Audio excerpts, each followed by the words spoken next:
அனைவருக்கும் வணக்கம். நம்ம இன்னைக்கு டிஎன்பிஎஸ்சி பொதுத்தமிழ் சிலபஸில் உள்ள ஒரு முக்கிய நூலாசிரியர் அவரை பற்றி தான் பார்க்க போகிறோம். இதில் 10ஆம் வகுப்பு பாடப்பகுதியில் காலக்கணிதம் சொல்லக்கூடிய செய்யுள் பகுதி கவிஞர் கண்ணதாசனால் இயற்றப்பட்டது. காலக்கணிதம் அது கண்ணதாசன் கவிதை தொகுப்பில் இடம்பெற்றுள்ளது. முத்தையா என்னும் இயற்பெயரை கொண்ட கண்ணதாசன் இன்றைய சிவகங்கை மாவட்டத்தில் சிற்றூரான சிறுகூடல்பட்டியில் பிறந்தவர். இவரது பெற்றோர் சாந்தப்பன், விசாலட்சி ஆவார்.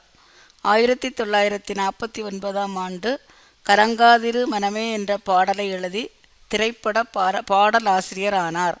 திரையுலகிலும் இலக்கிய உலகிலும் சிறந்து விளங்கியவர் கண்ணதாசன். இவர் சிறந்த கவியரங்க கவிஞராகவும் பேச்சாளராகவும் திகழ்ந்தவர்.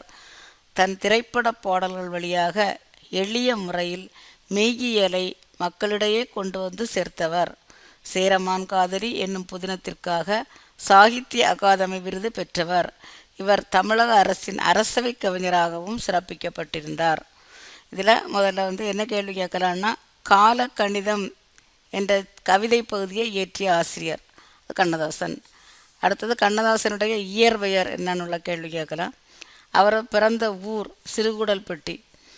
அவரை பெற்றோர் கேட்க மாட்டாங்க. கலங்காதிரு மனமே என்ற பாடலை எழுதி திரைப்பட பாடலாசிரியரானார். அவர் திரைப்பட பாடல் எழுதிய திரைப்பட பாடல் எது? கலங்காதிரு மனமே. அடுத்தது அவர் தமிழக அரசவை கவிஞராக இருந்த புலவர் யார்? தமிழக அரசின் அரசவை கவிஞராக இருந்த புலவர் அது யாருன்னா கண்ணதாசன். அதுக்கப்புறம் அவர் சேரமான் காதலி என்ற நூலுக்காக சாகித்ய அகாடமி விருது பெற்றவர்னு இருக்கு. அப்போ இதுவும் ஒரு முக்கியமான கேள்வி தான். சேரமான் காதலி நூலின் ஆசிரியர், நாவல் சேரமான் காதலி என்ற நாவலின் ஆசிரியர்.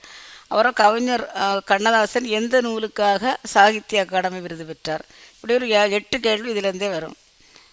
நன்றி.